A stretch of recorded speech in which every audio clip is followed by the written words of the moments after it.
Évangéliste Papa John Migan. Bonjour mon bien-aimé journaliste Fidelus. Nous sommes très heureux de vous rencontrer ce matin pour un thème important concernant les nations. Nous observons dans l'actualité aujourd'hui que les nations sont en trouble. Les gouvernants sont dépassés. Beaucoup de choses se passent. Est-ce que la parole de Dieu nous enseigne quelque chose à ce sujet? La parole de Dieu est vraie, mon bien-aimé journaliste Fidelus. Le créateur du ciel et de la terre, il est vivant. C'est lui qui nous a créés à son image. Il a créé ce monde. Il a mis ses enfants qu'il a créés à son image dedans pour qu'on puisse dominer sur tout.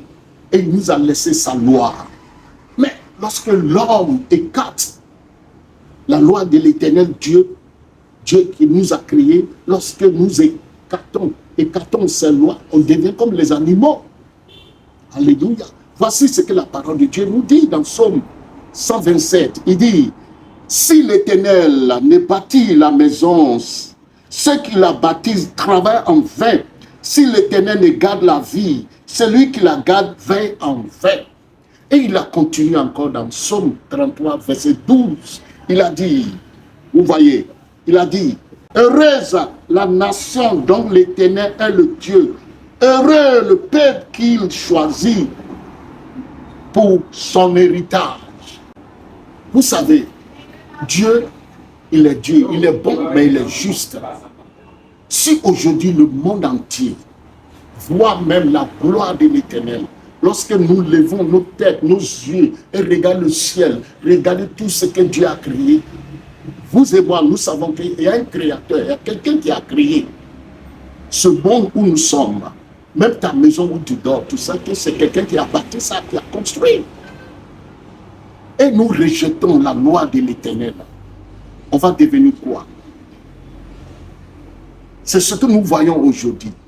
Vous voyez, la parole de Dieu nous dit dans Romains chapitre 1, oui, à partir du verset 21, il nous dit: puisqu'ayant connu Dieu, ils ne l'ont point glorifié comme Dieu et ils ne l'ont point rendu grâce, mais ils se sont égarés dans leurs pensées et leur cœur, sans intelligence, a été plongé dans les ténèbres. La sagesse de l'homme est une folie devant Dieu. Sagesse de tout homme qui n'est pas Jésus, la sagesse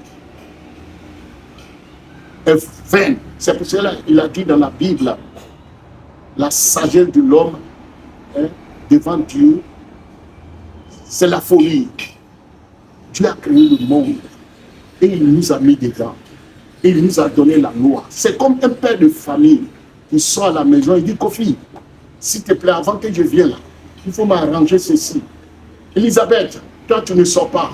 Si je viens, je dois voir que tu as repassé mes chemises. Mais lorsque le père revient à la maison, on voit tout est saccagé. Tout est sale à la maison. Le papa ne sera pas content, le père ne sera pas content. C'est ce que nous faisons avec Dieu. Nous voyons tout ce que Dieu a créé. Dieu a créé ce monde, il nous a mis dedans et il nous a donné le pouvoir de dominer tout ce qui est dans ce monde. Mais aujourd'hui, c'est ce que Dieu a créé là. Les créatures. Au lieu de l'homme d'adorer le créateur, nous les hommes, nous adorons les créatures de Dieu. C'est pour cela que le monde est là. Nos gouvernements, nos nations ont rejeté la loi de l'Éternel. Ils sont écartés de la loi de l'Éternel. Et l'homme veut vivre selon ses propres pensées. La loi de Dieu nous dit, il dit aux enfants: honore ton père et ta mère, et tu seras heureux. Honore ton père et ta mère selon le Seigneur, et tu seras heureux, et tu vas durer longtemps sur la terre.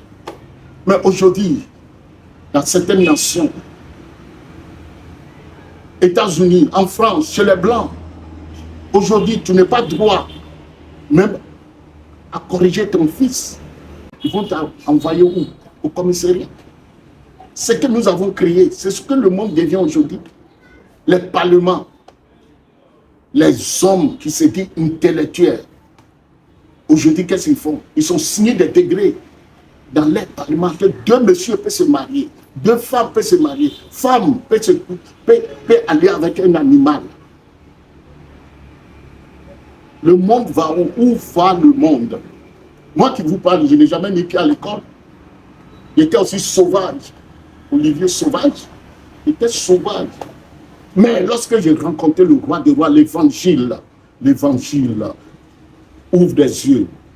L'évangile nous attire, nous amène avec Dieu pour que nous, qui sommes séparés de Dieu, l'évangile que Jésus-Christ nous a envoyé, hein, nous réconcilie avec notre Dieu, notre Créateur.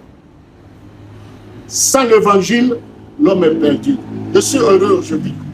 Mes parents ne m'ont pas éduqué. L'éducation de mes parents n'est pas suffisante. Vous voyez.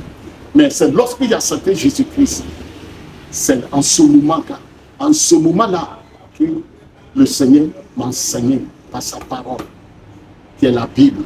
C'est la notice du monde, la manière du monde. C'est la parole de Dieu qui transforme. Ce n'est pas l'Église. Les pasteurs qui sont à l'église sont là pour nous enseigner la parole vraie, la vraie parole de Dieu. Mais s'ils ne font pas ça là, l'église aussi devient comme le monde, ce que je vois aujourd'hui. Donc c'est la parole. Lorsqu'une nation rejette la parole de Dieu, il s'écarte de la parole de Dieu, c'est l'abomination que nous voyons qui va se passer. Les hommes vont se livrer dans n'importe quoi, mais c'est l'évangile là qui transforme, qui sauve. Merci Papa John pour cet éclairage. Mais il y a un point d'actualité qui nous trouble un peu. La France, cet État que nous avons pris comme exemple, les démocraties africaines ont pris comme exemple, est en train de subir des fâcheux incidents. Et ces jeunes qui sont en train de faire des casses, de brûler ici et là des incendies, qu'est-ce qui se passe, hein? Qu'est-ce qu'on pourrait dire par rapport à cette situation? Oui, l'évangéliste Fidélus, c'est ce que je viens de dire. Et je passe par là pour exhorter ma nation, le Bénin et toute l'Afrique. Ce n'est pas ce qui vient de chez les Blancs que nous, on doit pratiquer. Ce n'est pas tout qu'on doit pratiquer ici, en Afrique. Alléluia. Les jeunes, aujourd'hui, qui sont en train de faire la casse, faire n'importe quoi chez eux là-bas, c'est eux-mêmes qui ont fabriqué ces jeunes-là. Ils ont éduqué les enfants comme eux veulent. Ils sont mis au monde des monstres. C'est avec les lois. Comment tu peux penser qu'un enfant que tu as mis au monde, que Dieu t'a donné, fait quelque chose, et si tu le fais, l'enfant va appeler le policier contre son père, contre sa mère. Et c'est eux-mêmes qui ont créé la loi là. Cette loi, c'est eux-mêmes qui ont créé. Or que dans la Bible, de nombreux passages de l'écriture encouragent la discipline physique. Oui, on peut lire, si vous voulez, on peut lire dans Proverbe 23, verset 13, qui n'épargne pas la correction à l'enfant. Si tu le frappes de la verge, il ne mourra point. Très important, mes bien-aimés. Il nous dit, celui qui ménage sa verge est son fils. Si tu ménages ta verge, tu hais ton enfant. Je ne le ferai pas. C'est l'enfant unique. C'est le seul enfant que j'ai. Ou bien personne ne touche mes enfants. Tu hais tes enfants. C'est ce qu'il nous dit. Mais celui qui l'aime cherche à le corriger. Voici ce que la parole de Dieu. Et ce n'est pas fini. Il continue dans Proverbe 22, verset 15. La folie est attachée au cœur de l'enfant. La verge de la correction l'éloignera de lui. Voilà ce que la parole de Dieu nous dit. Mais, États-Unis, France, chez les Blancs, aujourd'hui où je vous parle, si vous touchez votre propre enfant à États-Unis, il prend le téléphone, il appelle 111. Mes parents m'ont frappé. Les policiers vont venir prendre les parents. En France, c'est comme ça. On n'a même pas le droit pour enseigner, corriger les enfants à l'école, ni à la maison. Les enfants vont devenir quoi? C'est ce que nous voyons aujourd'hui. Et j'ai peur pour la nation, nos nations en Afrique. Petit à petit, ces choses-là viennent déjà. En Afrique, on ne doit pas frapper les enfants, on ne doit pas corriger les enfants. Non!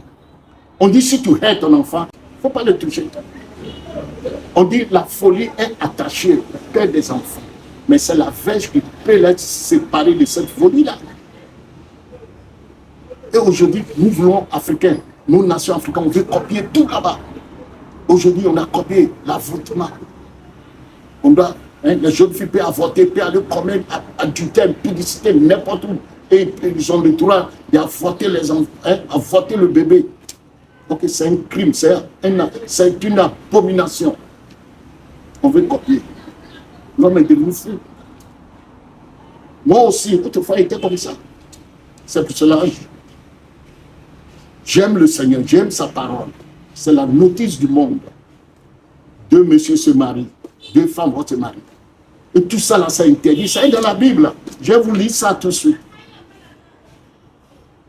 Et l'église aussi veut marcher comme le monde. L'église où on doit voir les hommes de Dieu prêcher la vérité. Pour qu'on puisse trouver les fidèles, régénérés, séparés du monde. La sanctification, ça veut dire quoi? Mis à part, Dieu veut nous voir les chrétiens, mis à part, à cause de cupidité de certains pasteurs, certaines églises. On veut toujours prêcher le message dormi debout. Dieu est bon, oui, Dieu va vous bénir, il a déjà payé le prix. Il dit, quoi? Repentons-nous. On doit se repentir. Ce que l'évangile fait dans une nation, l'église doit être différente. Si on voit les chrétiens, on doit savoir qu'ils sont des chrétiens. La Bible n'est pas dit que dans Romains 12, verset 2, ne vous conformez pas à ce siècle présent, mais soyez transformés par le renouvellement de l'intelligence, afin que vous discerniez. Quel discernement l'église a aujourd'hui? Les personnes attendent l'amour de Dieu pour collecter l'argent, pour aller construire les grandes maisons. Jésus n'est pas venu pour ça.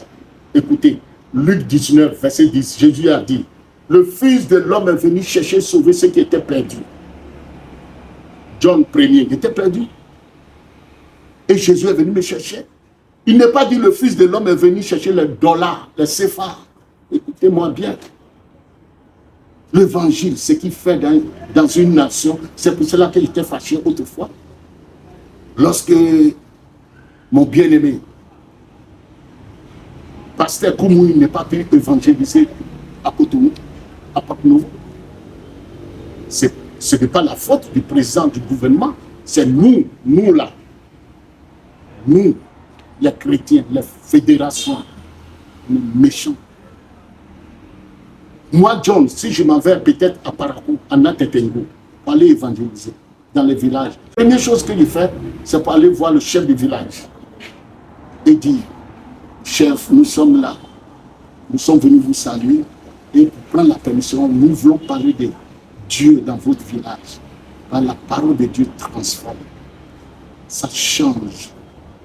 Et en partant, on laisse des cadeaux. Et on peut aider les villageois. Travailler avec eux et les prêcher chaque soir l'évangile. Vous voyez, l'évangile libère, sauve les sorciers, les adultères, les voleurs, les assassins. C'est l'évangile qui a rendu Nigeria, qu'aujourd'hui on peut aller au Nigeria. C'est l'évangile prêché au Nigeria qui a rendu le Nigeria vivable pour que les gens puissent vivre au Nigeria. Les années 1980, 1985, là, je ne peux pas aller au Nigeria comme ça. Vous voyez? Mais lorsque l'évangile est venu, Dieu a utilisé les renards banqués au Nigeria. Vous voyez, l'évangile. Donc, je parle directement les gouvernements de ce monde qui ont écarté la loi de l'Éternel. L'enseignement que Dieu a donné dans sa parole, qui est la Bible, qui est la notice du monde, qui ont écarté ces lois-là, écarté le message de Dieu. Regardez ce que nos nations deviennent aujourd'hui. Ces enfants, ce n'est pas leur faute. C'est ce qu'on les enseigne. Si votre père vous frappe, allez, appelez tel numéro. Vous n'avez pas le droit d'enseigner les enfants. Et c'est qu'ils sont engendrés. C'est ça qu'ils vont aujourd'hui récolter. Oui, la nation, nos nations, le monde entier veut écarter la loi de Dieu, de nos nations. Et il veut enseigner leur propre sagesse. Parce que la sagesse du monde, c'est une folie devant Dieu. Écoutez ce que la parole de Dieu nous dit dans Lévitique 18, verset 22. Il nous dit, tu ne coucheras point avec un homme comme on couche avec une femme. C'est une abomination. Lisez ça, voir. Mais aujourd'hui, dans nos parlements, qu'est-ce qu'on fait? On signe les hommes intellectuels qui se disent sages. Ils se disent sages, mais ils sont devenus fous. Comment deux messieurs peuvent se marier, deux femmes peuvent se marier. Les hommes aujourd'hui, les femmes peuvent se marier, couplés avec les animaux. Où va le monde?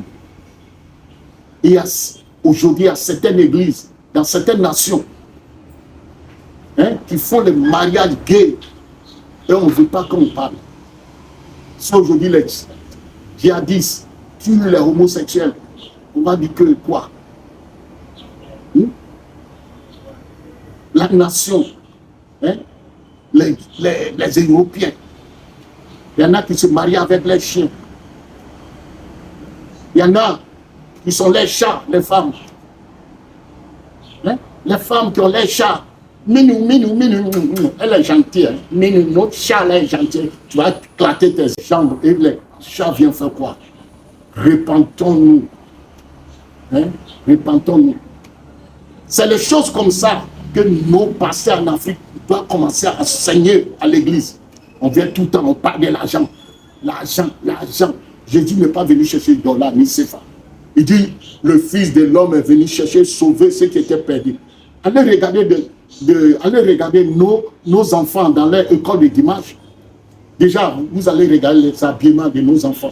On dit qu'ils n'ont pas papa ni maman.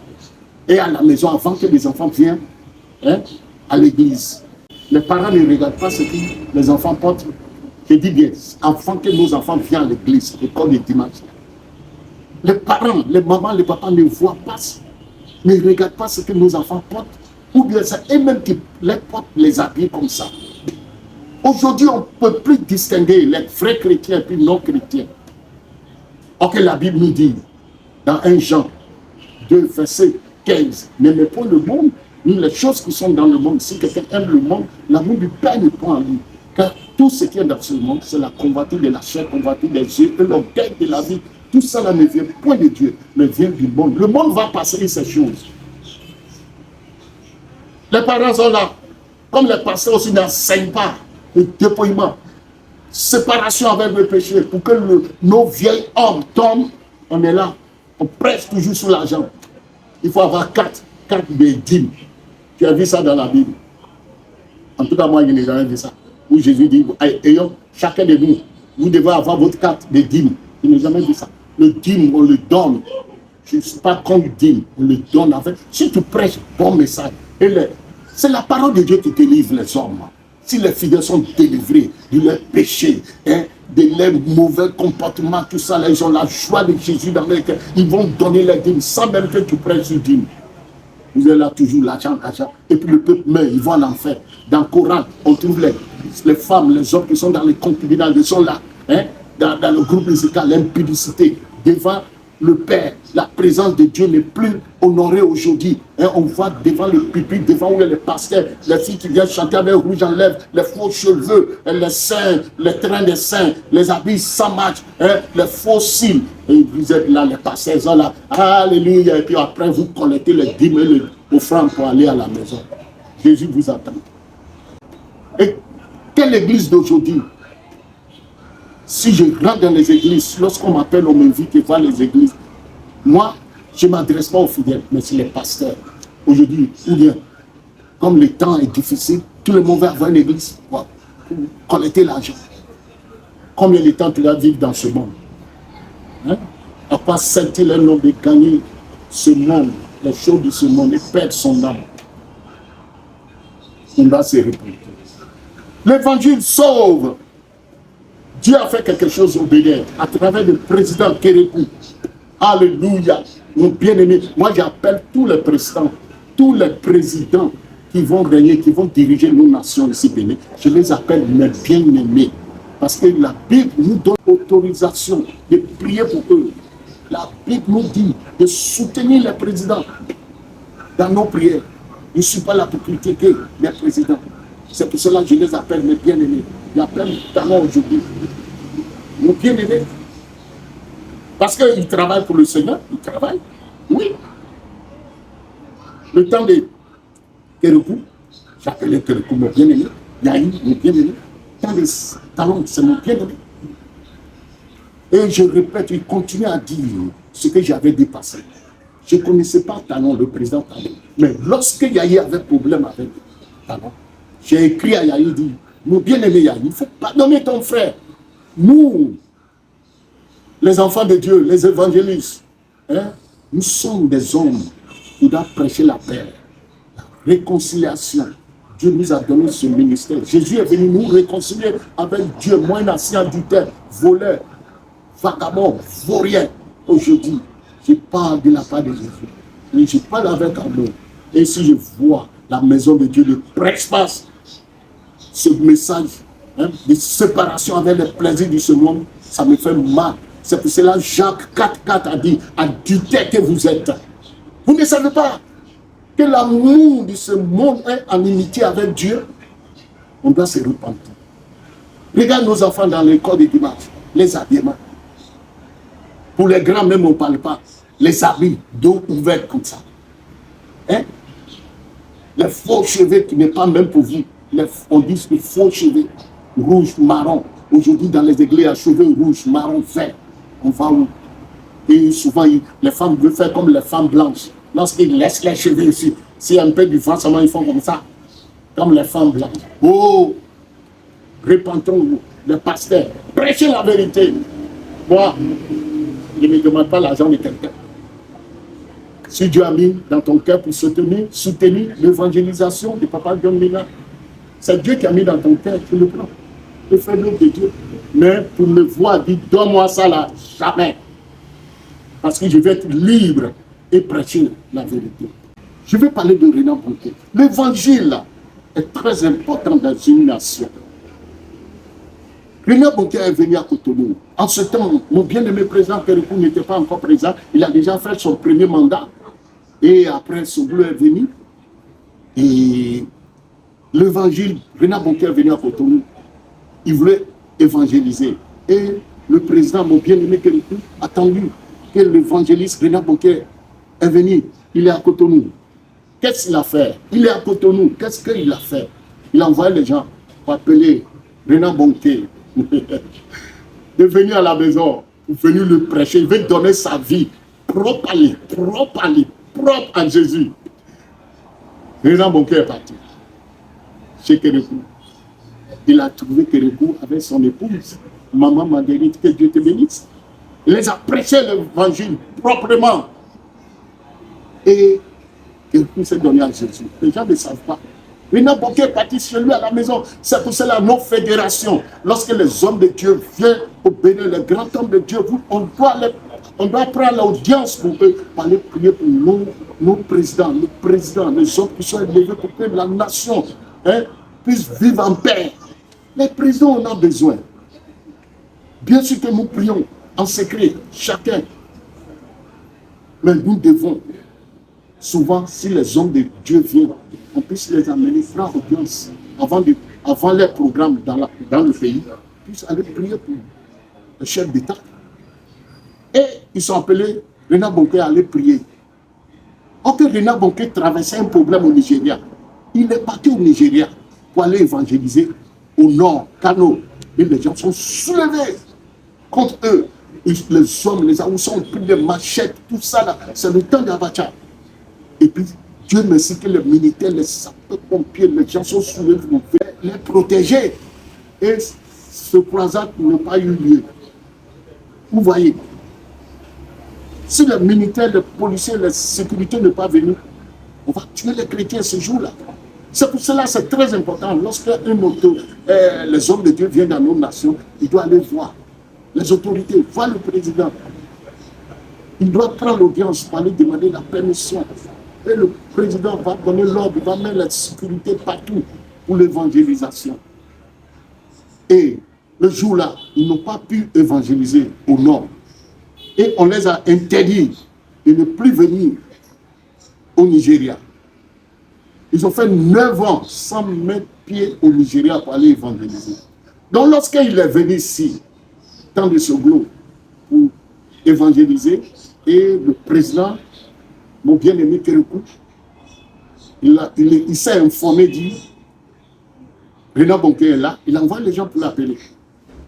Il a dit à Renan Bonke, I want to be saved properly. Je vais être sauvé, proprement sauvé. Renan Bonke a prêché à mon bien-aimé Kérékou, il s'est donné à Jésus. Et après, Renan Bonke a dit à mon bien-aimé Kérékou, voilà, j'ai un problème au Nigeria. Ça fait 9 ans que je n'ai plus mettre pied au Nigeria. Les gens ne veulent pas me donner le visa. Et puis Kérékou dit, ah bon, ok. Le président, c'est mon ami. Nous sommes comme les jumeaux. Il faut partir, Renan Bonke, je vais voir ça. Il a appelé Abacha. Et c'est Abacha qui a appelé Renan Bonke. Direct. Il envoie un avion pour venir chercher Renan Bonke pour aller au Nigeria. Voilà. Lorsqu'on accepte Jésus, le cœur est libre, rempli d'amour. Regarde le travail qu'il répond à faire pour l'évangile. Et Renan Bonke s'est retourné à Abacha. Ils ont parlé, on a donné visa fait vert. Depuis ce jour-là, Renan Bonke, toujours, il est au Nigeria. Et c'est l'évangile qui a sauvé les volets du Nigeria, les méchants, les tueurs, les assassins. Sinon, on ne peut jamais mettre pied au Nigeria. Et après Abacha, on a interdit encore. Interdit. Il ne sait pas comment trouver le visa pour aller. Et un jour, il est venu à Cotonou. Encore, c'est son bien-aimé président Kérékou. Et Kérékou, son ami était à Obasanjo. Il était général en ce temps, Obasanjo. Obasanjo a appelé Renan Bonke pour venir prier pour lui. Il est allé au Nigeria. Il a prié pour Obasanjo. Et un an ou 2 ans après, Renan Bonke, qui se trouve aux États-Unis ou en Allemagne, il a attendu que son ami qu'il a prié pour le devenir président. Il est venu à côté. Mon bien-aimé Kérékou, appelé Obasanjo. Il dit, ah, ton ami Bonke est là. Et Obasanjo a envoyé l'avion que Renan Bonke retourne au Nigeria. Depuis ce temps jusqu'à ça, il va au Nigeria pour prêcher. It was in the city of Kano in the north. Riots broke out. Fanatical groups tried to hunt us down. Thank God they couldn't find us. We were evacuated by the military. But since that time, I couldn't get a visa for Nigeria. For 9 years, I couldn't get a visa for Nigeria. And Nigeria is population-wise by far the largest country in Africa. But you know, when one door is closed, I'm not sitting in front of that door weeping hot tears. No. When one door is closed, 100 others are open. And after all, Jesus said, all the world. So I went around to other countries. I came to the country of the Republic of Benin. And when I was there in the Sheraton Hotel, and one afternoon the phone rang and somebody said to me, the ex-president would like to speak with you. I said, what? I don't know this man, but I read about him. He is a communist, he is an atheist, and I'm a hot evangelist. Are you sure he wants to talk with me? They said, yes, he's asking for you. I said, I'm coming. When I arrived there, he said to me, Reverend Bonke, I have seen 2 of your videos, and when I heard you are in the country, I have decided to call you because I want to get saved properly.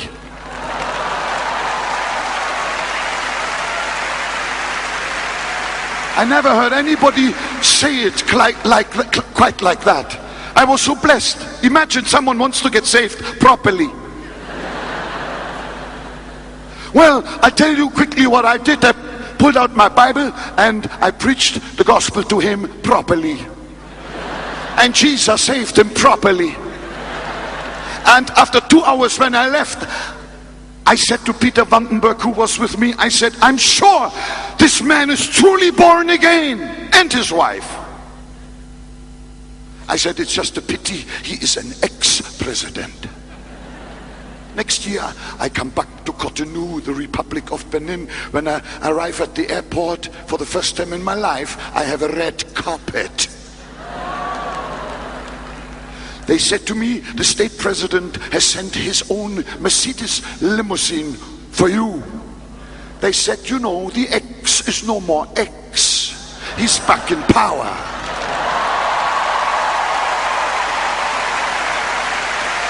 Wow!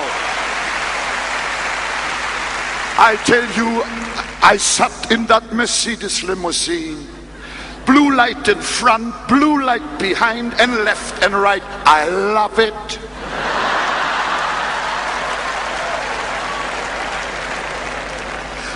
I said to myself, I am an ambassador of the King of Kings and of the Lord of Lords. Hallelujah.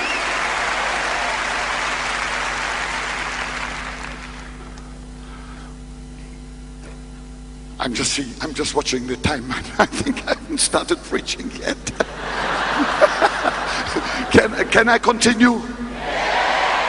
I tell you, tonight I'm going to explode here. I've got so much to tell. All right.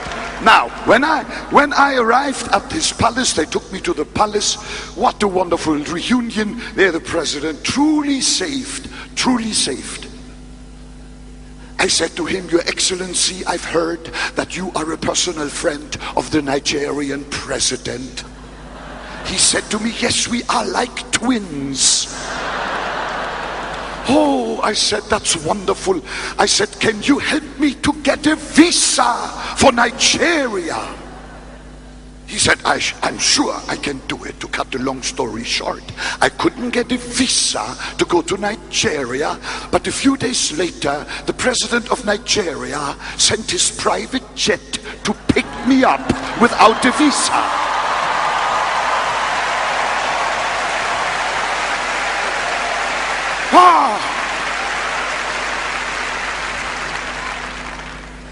To cut a long story short, I had a 4-hour audience with the president of Nigeria.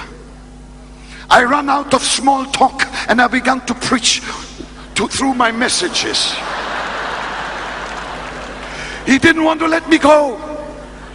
He didn't want to let me go. Every time I came to the point of decision for him, he said, oh, I'm a Muslim, I'm a Muslim. I said, it doesn't matter. The love of Jesus does not discriminate against anyone. And I continued and continued. And he said, please come back with your gospel crusades. I was so happy. 2 months later, before I could return, that man died of a heart attack and all the doors closed again. I went back to the Republic of Benin.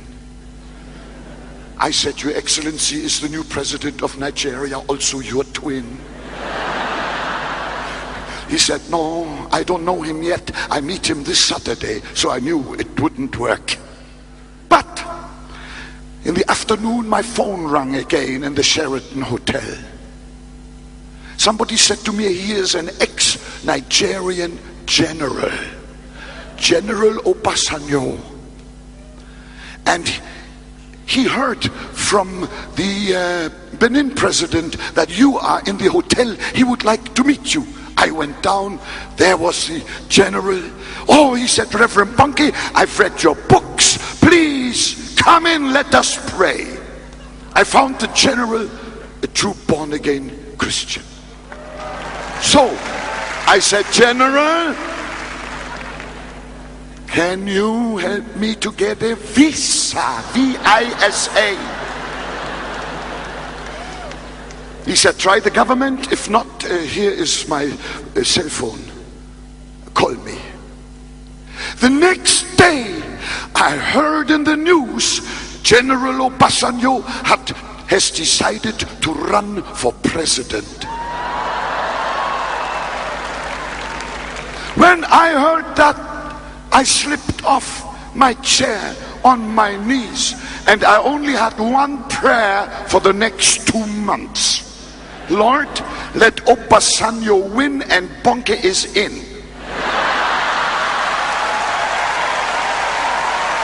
And he won. Hallelujah. Oh. When I saw in Germany on the newscast that he had won the elections, I pulled the paper out of my pocket. I dialed that number. I heard a voice, Obasanjo speaking. I said, Your Excellency, President-elect, congratulations, when can I come? All in one breath. He said, immediately. I said, I'm on my way. Hallelujah. Mais pourquoi il ne vient pas ici? Parce que nos fédérations, c'est nos dirigeants là, vous êtes, on est un peu méchants. Ça fait beaucoup souffrir. Le directeur de croisade de Rina Bonke ici au Bénin, il sait tout, on est ensemble. C'est moi qui chantais, non? On va se repentir. Et grâce à Kérékou, le Bénin a envoyé l'évangile, a permis Kérékou a touché le président pour que Rina Bonke puisse continuer à évangéliser jusqu'à aujourd'hui au Nigeria. C'est cette grâce que Dieu regarde ça pour avoir pitié de nous au Bénin ici. Dieu a utilisé Kérékou. C'est pour cela que vous avez vu la mort de Kérékou était réellement honorée. C'est un exemple que je donne. Nous devons prier pour nos chefs, tous ceux qui sont élevés, 1 Timothée 2, à partir du verset 1. Tous ceux qui sont élevés, les rois, hein? On doit respecter les autorités. Si les hommes de Dieu viennent, on les amène là-bas. Un roi qui ne connaît pas la loi de Dieu, qui n'est pas l'esprit de Dieu, fait ce qu'il veut. Et si nous, les hommes de Dieu, qui sont là pour qu'on puisse réellement les avoir compassion pour eux, pour faire ce que la Bible nous demande de prier pour les autorités, on est là, c'est l'argent. Si on va au palais, c'est l'argent. L'argent tant de Kérékou, l'argent tant de Yahi jusqu'à aujourd'hui. Même avant que Zissou, le président, vienne déjà, les hommes de Dieu, les fédérations commençaient à courir derrière Zissou déjà. Ok, c'est un pied ici, c'est un pied là. On va faire quoi avec l'argent? On doit se repentir. Regardez nos églises aujourd'hui. On dirait le monde. Les messages de sanctification les plus prêchés. Toujours c'est l'argent. On va acheter terrain. On va faire terrain, on ne voit rien. Pas d'évangélisation. On achète terrain pour faire quoi? Les gens viennent dans l'église, lorsqu'ils quittent l'église, ils ramassent les voitures de l'église, ils ramassent tout, ils s'en vont. Quelle église ça? Une autre équipe vient, c'est pour venir faire la même chose, arnaquer les gens. Jésus dit, il est venu chercher, sauver ce qui était perdu. Je bénis Dieu pour un frère et sa femme dans cette nation. Ce n'est pas aujourd'hui qu'ils sont dans le gouvernement qu'ils font des biens. Ils construisaient les églises à l'éternel pour les hommes de Dieu dans ce pays. Avant qu'ils sont entrés dans le gouvernement, je prie Dieu pour vous. Ne laissez pas que les hommes de Dieu, ceux qui sont cupides là, vous mentir. Gardez la parole de Dieu est réelle. Le monde va passer et les choses qui sont dans ce monde vont passer. Nous n'avons combien d'années à vivre dans ce terre. Mon bien-aimé, la fédération, les pasteurs de Dieu, tournons nos regards vers l'éternel. Aujourd'hui, moi je vous dis la vérité. Peut-être demain, il n'y aura plus l'occasion pour vous dire la vérité. Le Bénin n'est pas encore évangélisé. Non. Le Bénin n'est pas encore évangélisé. Aujourd'hui, il y a des divisions parmi les hommes de Dieu, parmi les fédérations divisées à gauche à droite. À cause de quoi? L'argent. Même tu les écris, je les écris, dit, repentez-vous, réconciliez-vous. On rejette, on dit celui-là. Quelle mission est là? Moi, Colossiens 3, à partir du verset 1 et 2, me dit de fixer mon regard sur les choses d'amour. Je n'ai jamais mis pied à l'école. La vraie sagesse, là, c'est Dieu qui le donne. Oui. Si David a dit qu'il a instruit, pris que c'est maître, il n'a jamais mis pied à l'école. Dans la Bible, on n'est pas de ça. Mais il a enseigné. Dieu l'a enseigné. C'est la parole là qui nous enseigne. Je n'ai jamais mis pied à l'école, mais Dieu m'a fait grâce pour que je puisse lire au moins la métisse du monde, la manière du monde, pour que je puisse comprendre ce que Dieu veut de moi. Je peux parler faux français. De grâce, pardonnez-moi. Mais ce que Dieu me donne, là, ce que je lis, me donne la saveur. Je vous aime. Si le monde est ce qu'il est aujourd'hui, parce que le monde est devenu fou, ils ont rejeté la parole de Dieu. Je prie pour les non-nations africaines, le pays africain, de garder la parole de Dieu. Ce n'est pas tout ce qui vient chez les Blancs qu'on doit continuer ici. Non! Nos enfants, on doit continuer à les éduquer avec la parole de Dieu. La Bible nous dit dans Proverbe 22, verset 6, enseigne les enfants, on doit enseigner les enfants tant qu'ils sont encore tout petits. Et lorsqu'ils vont commencer à grandir, ils vont savoir quelle voie. Nos écoles de dimanche, hein? Nos écoles, les cultes de dimanche, les églises. L'église, c'est un hôpital. On vient à l'église pour être guéri. Quelle maladie on a? Moi, autrefois, j'avais maladie d'adultère. Dieu merci que le pasteur que j'ai trouvé dans l'église où Dieu m'a mené en 1984, c'est un bon pasteur, c'est un bon médecin. Il m'a prêché sur l'adultère, sur l'alcool et sur la drogue. Et les vieux hommes sont tombés. La drogue est tombée, l'adultère est tombé, le mensonge est tombé, la masturbation est tombée, le vol, la cupidité est tombée. Ici, devenez un homme régénéré, hein, et respecté, respectable. I love you. Je vous aime. Jésus nous aime. C'est l'église, c'est l'hôpital. On vient à l'église pour être guéri de nos sorcelleries, de nos maladies, de fornication, d'adultère, c'est séparé du monde.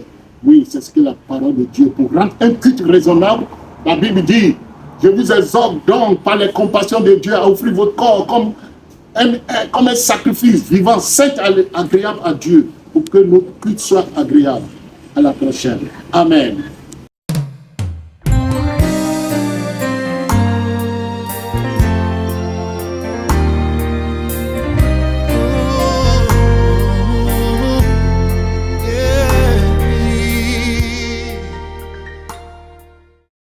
Hallelujah.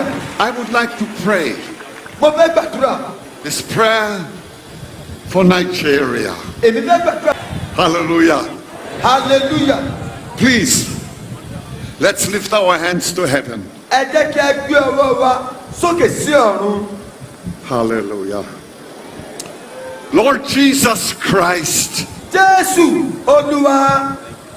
we come to you for the Federal Republic of Nigeria. Àwa wá sí iwájú yìí lórí orílẹ̀-èdè Nàìjíríà.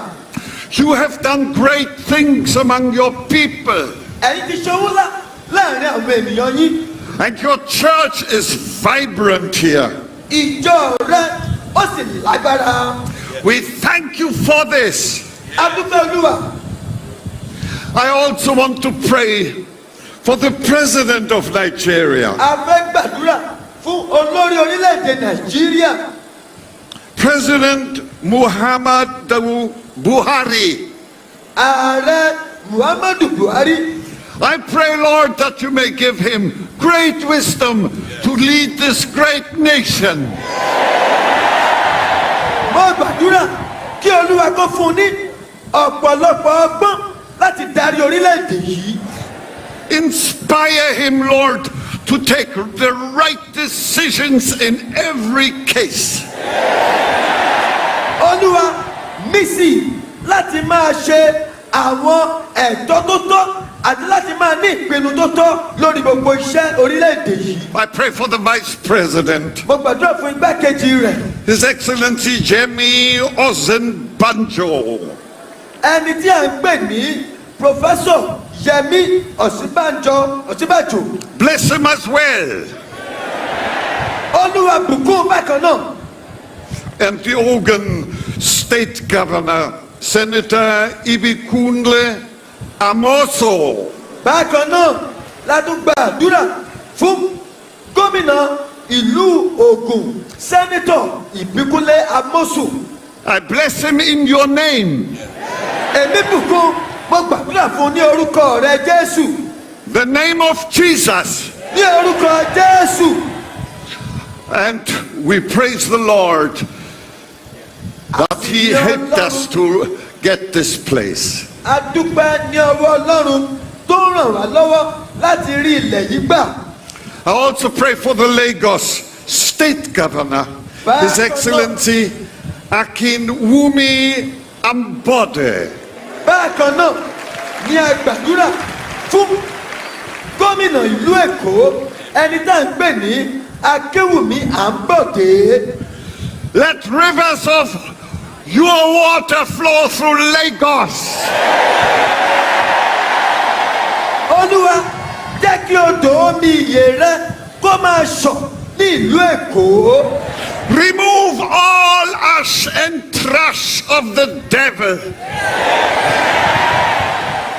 Jẹ́ kí gbogbo agbára òkùnkùn kó di ìtẹ̀mọ́lẹ̀ pátá. We pray for the salvation of Nigeria. A gbàdúrà fún ìgbàlà orílẹ̀-èdè Nàìjíríà. Lord, I pray for peace and stability. Olúwa a gbàdúrà fún àlàáfíà àti ìmúdúróṣinṣin ìfẹsẹ̀múlẹ̀. Protect the borders of Nigeria. Olúwa dáàbò bo gbogbo ìlà àti ẹ̀kún orílẹ̀-èdè yìí. Amen. Àmín. Oh, Jesus, I pray that there will be peace inside Nigeria. Jésù a gbàdúrà fún àlàáfíà ní orílẹ̀-èdè Nàìjíríà. Because Satan is a murderer. Nítorí apànìyàn ní Sátánì. And Jesus is the good shepherd. Ṣùgbọ́n olùṣọ́ àgùntàn rere òun ni Jésù.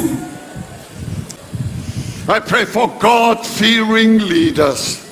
A gbàdúrà fún àwọn adarí tí wọn yóò ní ìbẹ̀rù Ọlọ́run. I pray for foreign investments. A gbàdúrà wípé àwọn tí wọ́n mú ìlú dàgbà wípé wọ́n máa wọ inú orílẹ̀-èdè yìí wá. I pray for a good national infrastructure. A gbàdúrà fún àwọn ohun àlùmọ́nì àwọn ohun tó mú ìgbésí ayé ẹni rọrùn kó máa pọ̀ sí ní orílẹ̀-èdè yìí. Jesus, Jesus, Jesus. Jésù, Jésù, Jésù.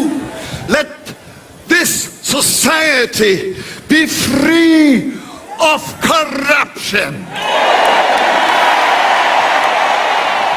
Wípé orílẹ̀-èdè yìí kó gba ìtúsílẹ̀ kúrò lọ́wọ́ gbogbo ìwà ìbàjẹ́. Devil out, Jesus in. Àwa lé èṣù jáde a sì gbé Jésù wọlé. In the name of Jesus. Ní orúkọ Jésù.